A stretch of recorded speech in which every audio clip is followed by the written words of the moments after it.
midst of the Isser of Achila and Shtia, eating and drinking on Yom Kippur. There's about 12 lines from the bottom. All foods would be included in the prohibition. Omar Papa,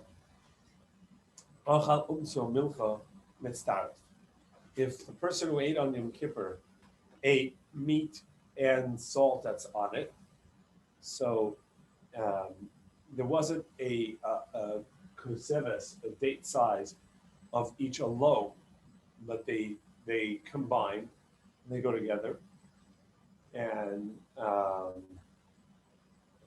that it's meant to be eaten together. So therefore, it will combine. The even though that it's not necessarily edible that way. Kiva the achli instrument stuff. Since people eat it that way, it it does combine. And the idea is that it is brining the meat. Nevertheless, it's going to combine. Amar Rish Lakish. Furthermore, Rish Lakish said, "Tzir shel gabi yerek." Somebody's eating vegetables out of a gravy or out of a meat, and it has the juices of the meat, which are a liquid, on the vegetables. The starf l'keseves that would join and combine with the kesev with the vegetables to become a keseves, to the requisite amount or the minimum amount to be held live. So everyone says pshita, of course. Now they're taking mashku. So everyone says, no, I would have thought maybe that's a liquid, and liquid and a solid, the liquid would be like a drink, and would have a different measure, and therefore not combined. Kamash Malan, Kalach Shuri Achla. So it comes to teach us that anything that is enhancing the food itself, it adds flavor and taste. Uchlu, so it is a part of the food and not the drink. Amar Rish Lakish, another teaching of Rish Lakish.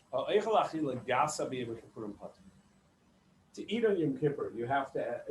The prohibition is not to benefit, not to. One has to afflict themselves, feel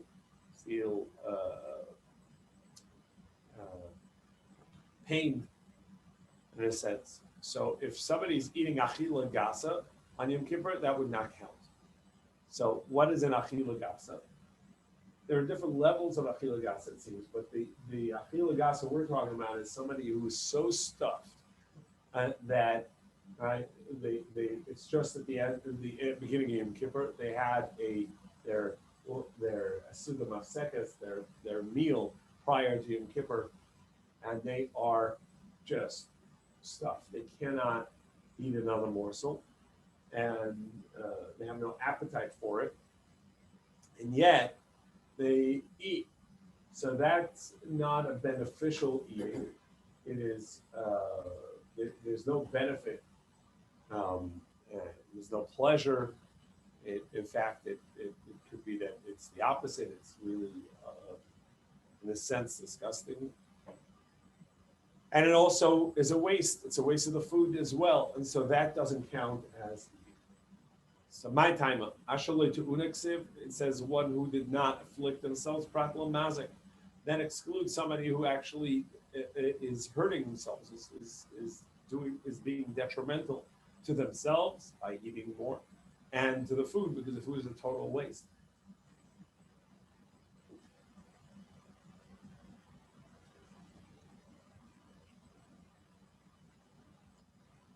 Amar Rabbi Yirmiyah, Amar Rish Lakish, and another statement in the name of Rish Lakish by Rabbi Yirmiyah.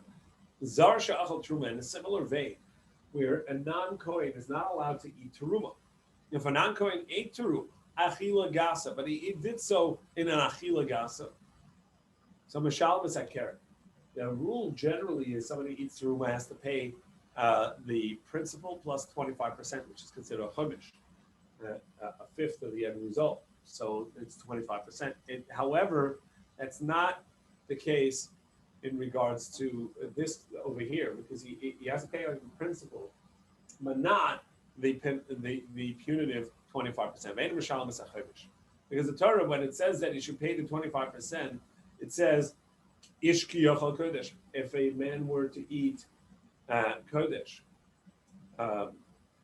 Teruma, something holy, and it has to be Achila, Pratla Mazik. He's not actually eating it. Yes, he is. The way he's destroying this food is by chewing it, but he's not actually eating it because he's completely full. He's disgusted by eating more, and he's eating it. That's Achila Gasa. Amar Rabbi Yirmi, Amar Rabbi Yochanan. Now Rabbi Yirmi has said something in the name of Rabbi Yochanan in a similar vein. Zar, a non-coin, we go to pay Aleph and Aleph. A non-coin shekaises sa'irim shel teruma, who is sucking on teruma, on barley of teruma. Mishalim es akeren vein mishalim es achaymish. He doesn't pay the 25%. Again, this is not a typical way of eating this, of eating barley, and therefore it would not count as an achila. Rather, it's damaging. So it's it's just a waste of that food. So the wasting of it pays the principal, but not the 25%. Amar Rav Shizvi, Amar Rabbi Yochanan. Here, Rav Shizvi is saying in the name of Rabbi Yochanan, Zor Shabala Shazifim. This one's pretty disgusting. And somebody swallows plums whole, okay? And these are shel teruma. They were consecrated and given to the Kohen as teruma, and somebody eats them. Now v'hikia, and then as he swallowed it whole, and then he vomited it up, and it's still whole. V'achla nachem, and someone else eats them. Yeah. So Risha Misham is like the first fellow is going to pay the principal plus the 25%. Sheni Ein Mishalim Ela the Me'etzim Bilbad. The second one does not have to pay.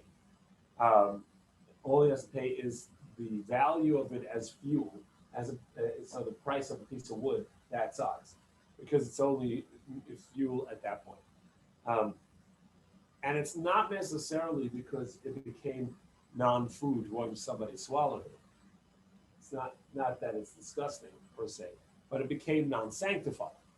And once the one person has swallowed it, it's no longer sanctified because he stole it from Truma, acquired it, and became fully responsible for 125% of this.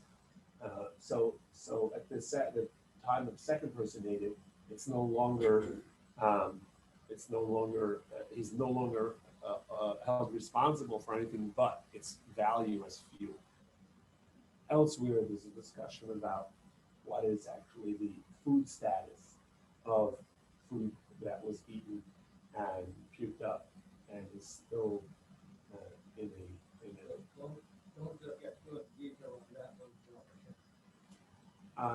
No, but I know it was so I would. The cat coffee. Yes, the cat coffee, but that's the other way around. It goes all the way. Yeah, that doesn't come back up. But honey,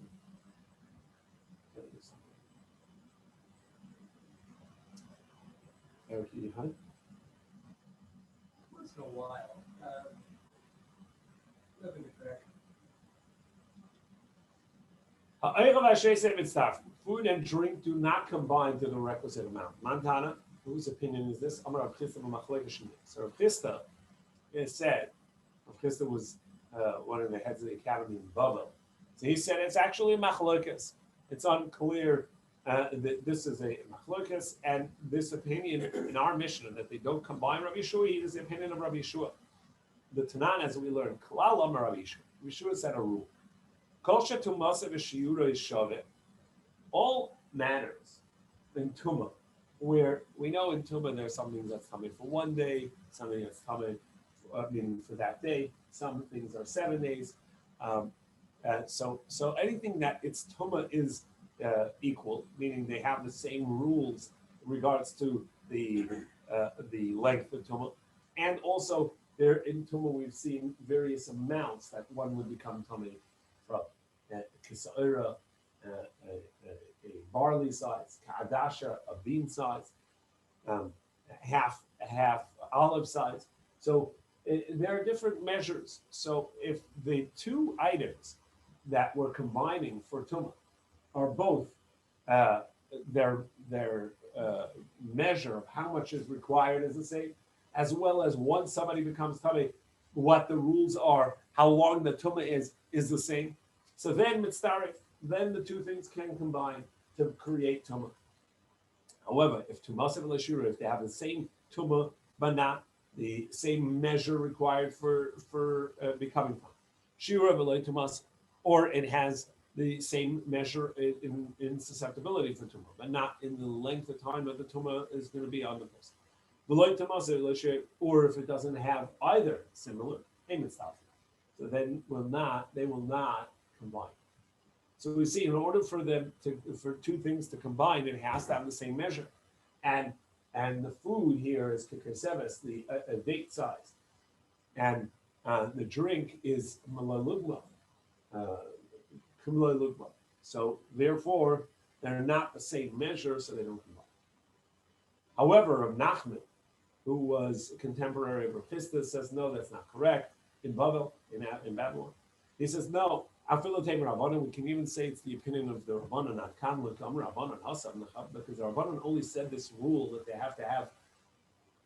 That they would combine, even though that they are not exactly the same in the rules of the susceptibility for tumah and the amount of tumah.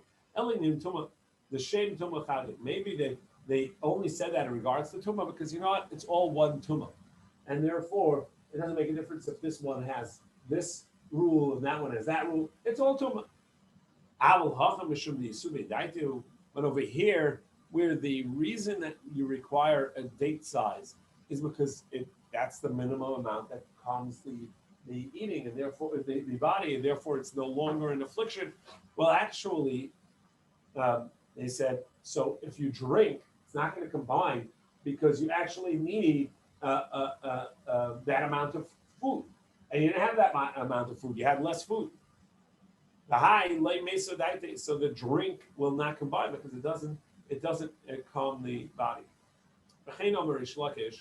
And just as in Bavel, in Babylon, in the academies, Rav Chisda and Rav Nachman disagreed about this. In Eretz Yisrael, they have the same, because Rav Rish Lakish said, Rabbi Shui said the same thing as Rav Chisda said, that this is only the opinion of Rabbi Yeshua, and our Mishnah that says that the drink and food don't combine. It's Rabbi Yeshua's opinion, but the majority disagree.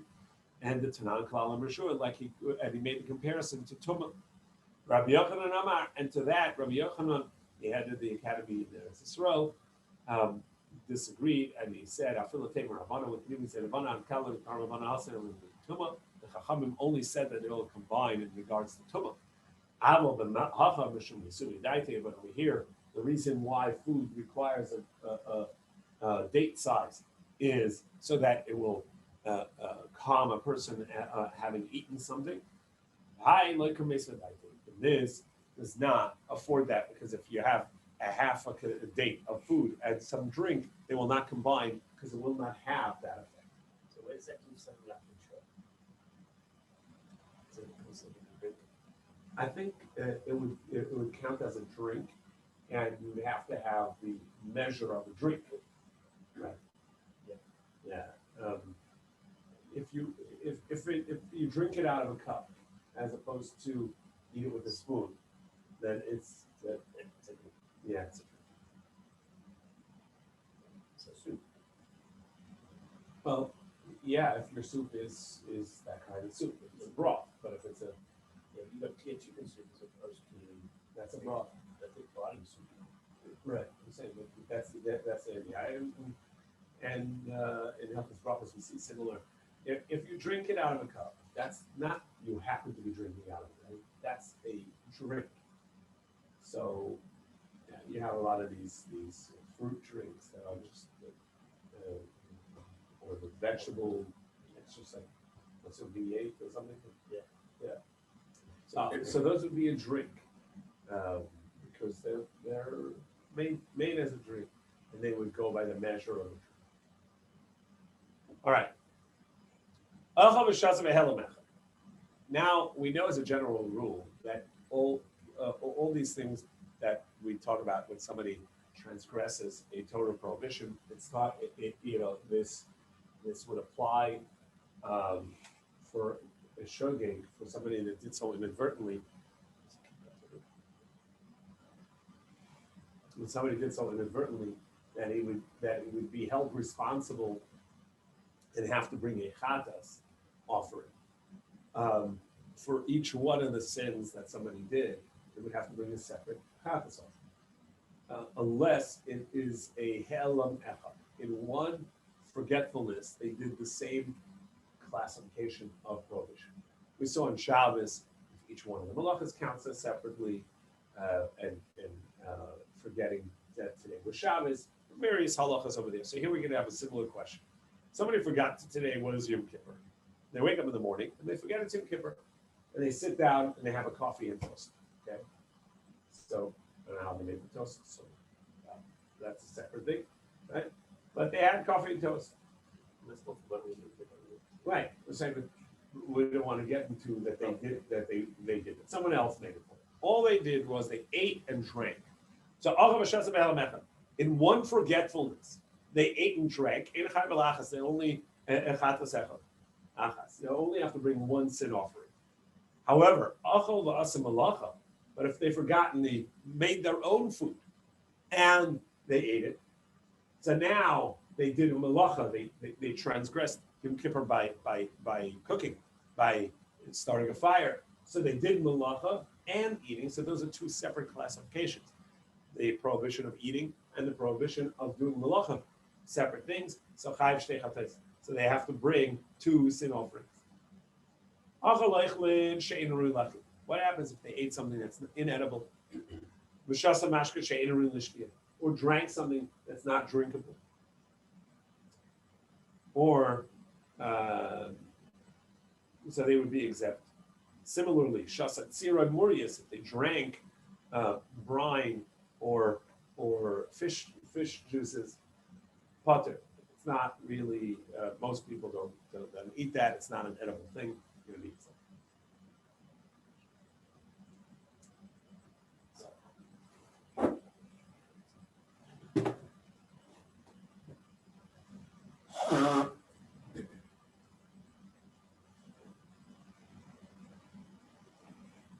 So the second part of the mission tells you that it has to be an edible food. If it's not an edible food, it's not edible. Amar Reish Lakish, mipnei malei nemra azhara be'inui. Reish Lakish says, why does it not say in the Torah an actual prohibition? Do not eat on Yom Kippur. Why does it say in the positive, and you shall afflict yourself? And then it says, and any person that does not afflict themselves, their soul will be cut off from its source. Okay, so the punishment, the curse is there. But why does it say it in such a manner? Why does it say, and you shall afflict your soul in the positive, and then a punishment in the negative? So it says, because grammatically, what do you expect it to say? What should it say? If it would just say don't eat, or don't eat and drink, achila b'kazayis, that would tell you don't eat, meaning an olive size. But the Torah wants the prohibition at a higher rate because it wants a kaseves, a date size, which is what will actually calm a person when they're hungry. If it says don't afflict, now that seems to say eat. So what is it supposed to say? Therefore it says afflict. Maskiv la Rabbi Shai. So Rabbi Shai said challenge, no, there is something to say. We have in the Torah words that mean prohibition. It says lest you shall, right? Or guard yourself from. Hishamir, hen. So guard yourself lest you will eat, or lest you will not afflict yourself, which indicates you have to afflict yourself. Like when it says in Kain Fisher Lulavi, that would mean multiple prohibitions because he shomer, guard yourself, and pen, less. Those are going to be two loud. Maskefla Rabbi Barabai. So Rabbi asked, Nefta Rachmani Hishamer b'mitzvahs inu. The Torah should have said, guard yourself in the mitzvah of affliction. In Kain Hishamer the lav. No, that doesn't work either. Because when the Torah says guard yourself and then says a positive, then it's a positive mitzvah, not a prohibition. Because it's telling you, guard yourself in esrog, right? What it means is guard yourself to take an esrog on the first day of Sukkot.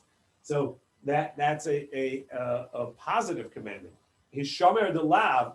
Only a guard yourself of a prohibition is a prohibition. Hishamer the asay, but when the Torah says guard yourself to do this, that is a positive commandment. So again, we don't have a way to write it as a prohibition, as a negative commandment. Maskef lo Ravashi. So Ravashi said, no, there is something to say. Niftav al tasur mina inu. Don't turn away from the affliction. Kasha. It was okay. So that's a question that could have been, but again, it doesn't have the gist of it. And so that's not what the Torah wrote. It's not a contradiction to Rish Lakish's point, but the idea is that it maybe it could have written this. Tana Maisa Lemacha. However, the Brisa explains it that actually there is a prohibition for Inui, even though the Torah says it in a positive way. The Torah says, "And you shall afflict yourselves, your souls." It actually is a negative commandment. It says in the pasuk, and you will afflict your souls. And it also says, all manner of creative work shall not be done.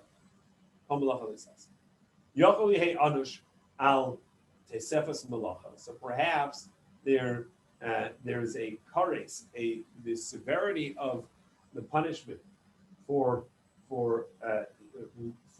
eating, meaning for not causing affliction to self, is going to be the same also for malacha.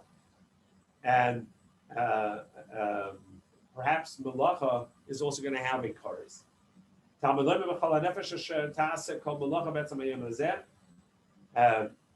The prohibition of doing work on Yom Kippur is going to apply only to Yom Kippur itself, to the day, and not to the early acceptance of Yom Kippur earlier in the day. That's the Sefes Yantiv. We'll see this concept now, where we've seen the idea that when you bring in Yantiv early, you bring in Shabbos early, you bring in Yom Kippur early, that makes it Kodesh, and there's an obligation, a chiyuv, a mitzvah, to bring in Yantiv early. However, the punishment, the severity of the punishment of kares, where the soul is cut off from its source on account of the malacha, that does not apply to the tesefes, to the additional time.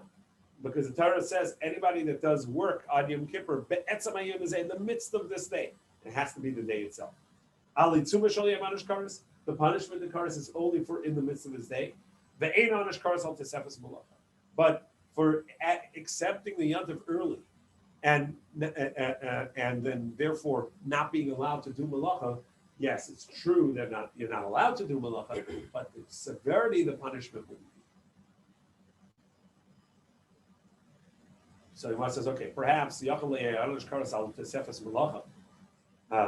perhaps there's no kares prohibition, a punishment for the prohibition of doing work on that extra time, the additional time of Yantiv. However, maybe the additional time that one accepts Yantiv Yom Kippur, that would apply to the Inui, to the prohibition of food. And when the Torah says that there's kares for somebody who eats on Yom Kippur, that's even if they eat a bit earlier than Yom Kippur, when they accepted Yom Kippur already, and they ate, it would also be the kares prohibition. So therefore, we also have the pasuk that says, "For any soul that does not afflict themselves, in the midst of this day." So we see that it's on the day of Yom Kippur and Tosefes. The earlier time will not be included.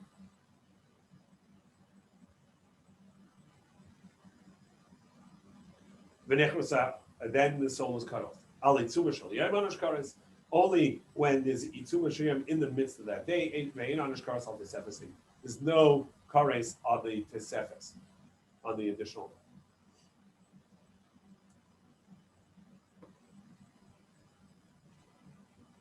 Now, so that's the punishment for the severity of the punishment, which the Torah says for somebody who does malacha, that works on Yom Kippur, somebody who does eats on Yom Kippur. There's kares, the soul is cut off from its source.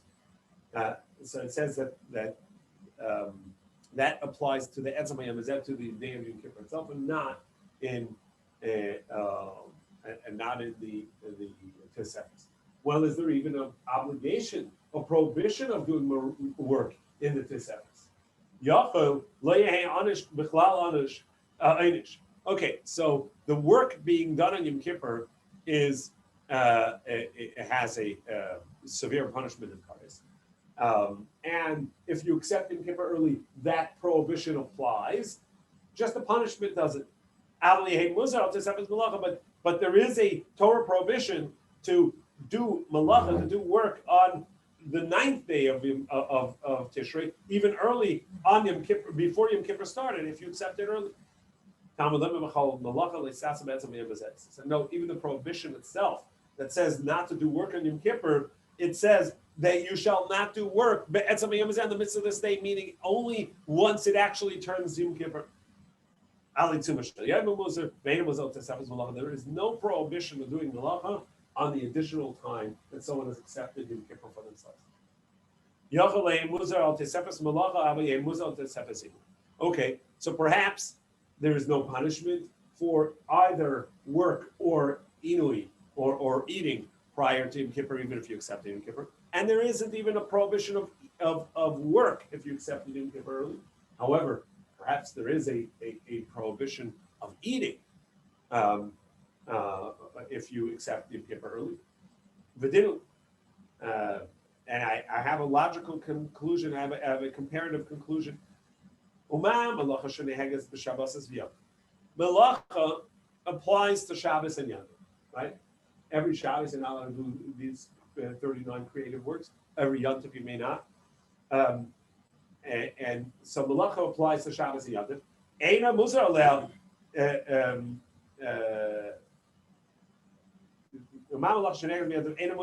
There is no prohibition of Tosefes, of the additional time. But Inui, the prohibition of eating on Yom Kippur, that's unique to Yom Kippur. It does not apply to Yom Tov. So, so isn't it obvious that they would not have a prohibition of eating at the additional time, and the Tosefes at the additional time they add Yom Tov?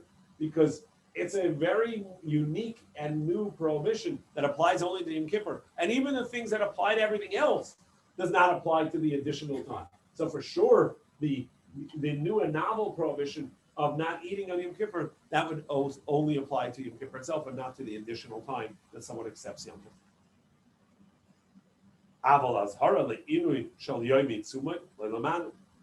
So the Gemara says, okay, great. So you tell us there's a prohibition of work on Yom Kippur. There's a prohibition of eating on Yom Kippur. There's no prohibition of work in the additional time that you give the Yom Tov. There's no prohibition of eating in the additional time. What's missing is that, but we don't even have a prohibition of eating on Yom Kippur itself, because we do have a positive obligation of affliction, but we don't have an azhara, a warning, meaning a prohibition. Azhara but the prohibition of eating in the mitzvah of inui, of afflicting oneself, minai. How do we know that? So the Gemara says, because why did the Torah have to say? The Torah says, you shall afflict your soul and not do any malacha. That's in Bamidbar Chav Tes 20, right?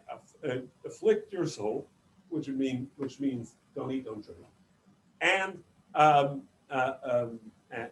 don't do work.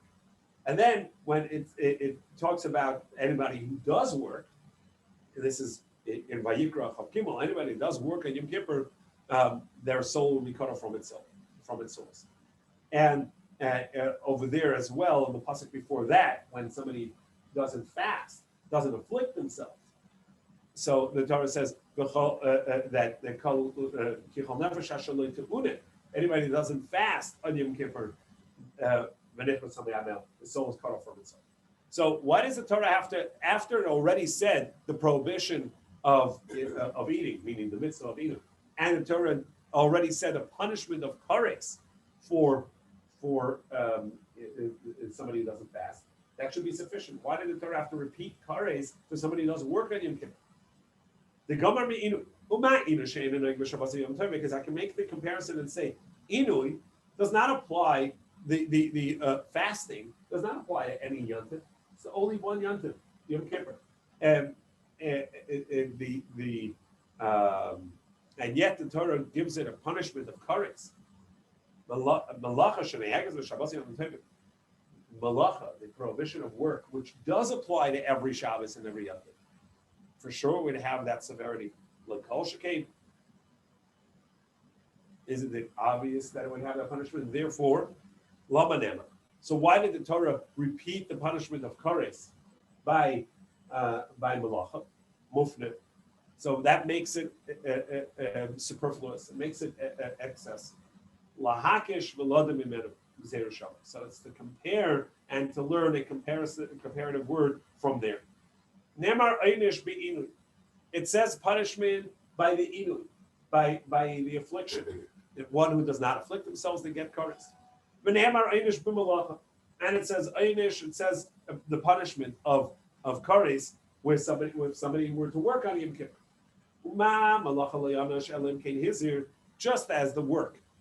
The Torah first has to give a prohibition. So it gives a prohibition. If the Torah expresses the punishment, it means that the Torah prohibited it.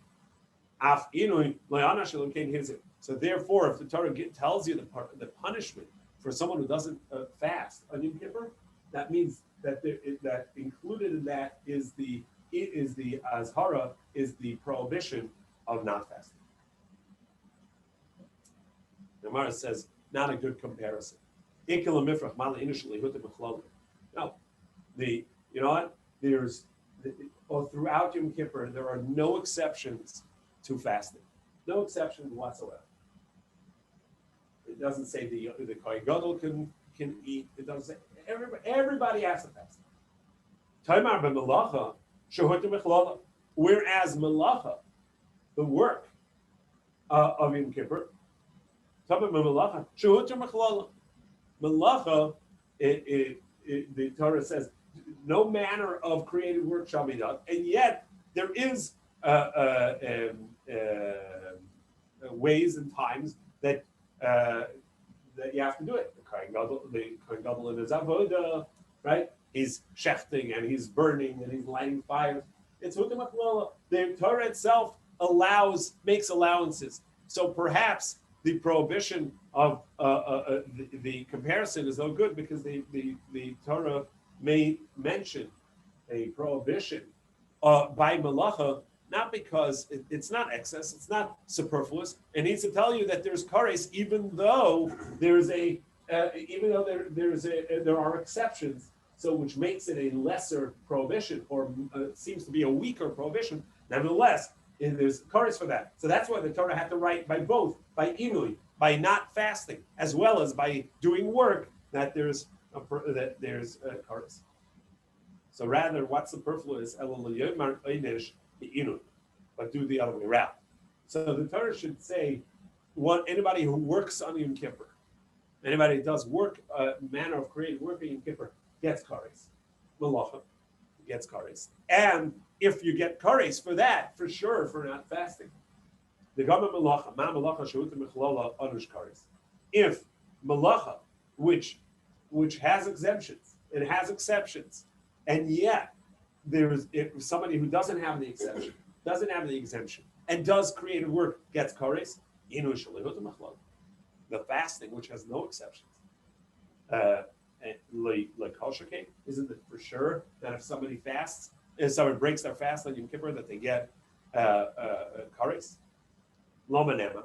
So why did the Torah repeat the prohibition by by uh, not fasting? Mufne, that makes it superfluous and extra. Lahakish v'ladim b'menek zeh Shabbat, to make a comparative connection through zeh Shabbat. Nemar eidish be'inu. It says the punishment of kares by the affliction, by inu. V'nemar eidish b'malach, and it says the punishment of kares by somebody who works on it. Ma malach anashve hizir, just as there by the work. Not only is there a punishment expressed in the Torah, but included in that, there's also the Torah's expresses a prohibition. Af inui anashve hizir. So too, if the Torah gave a punishment or expressed a punishment for someone who does not fast the Yom Kippur, included in that must be a hazhara, a prohibition as well. Ikal Mifra. The Gemara says no, that too is not a good comparison. Malacha is a general, universal type of prohibition. Shabbos, Yantif, Yom Kippur, they all have a prohibition of malacha, and therefore, perhaps that's why it gets kares. You can't tell me that the fact that there's kares by malacha and a prohibition. Therefore, when there's kares by fasting on Yom Kippur, that it must be that there's a prohibition as well. Not true, because this is unique. Malacha, but inui, fasting does not apply to any other Yom Tov or Shabbos. So therefore, the Gemara, by making these comparisons and trying to find a superfluous statement by inui, of the punishment, trying to use that as proof or as a comparative text to say that there is an actual prohibition by inui, by fasting, where there isn't in the text. Right? The Gemara only says in the positive, you will afflict your soul, and it doesn't say, and you shall not, whatever the wording would be. But since it gives the anish kares, somehow we try to make a comparison and say that included in that must be also the prohibition. It's not there. Amar Ravina said, "Haitana etzem gama." So Ravina says actually it's just using a textual comparison in both places, in malacha and in inui and in fasting. The Torah says in the midst of this day. That's comparative to tell us that just as over there, when it says in the midst of this day, it's a prohibition, so to over here, when it said in the midst of this day, it means a prohibition. So the Gemara says it must be mufne. It must be that for some reason that's an extra word that's superfluous.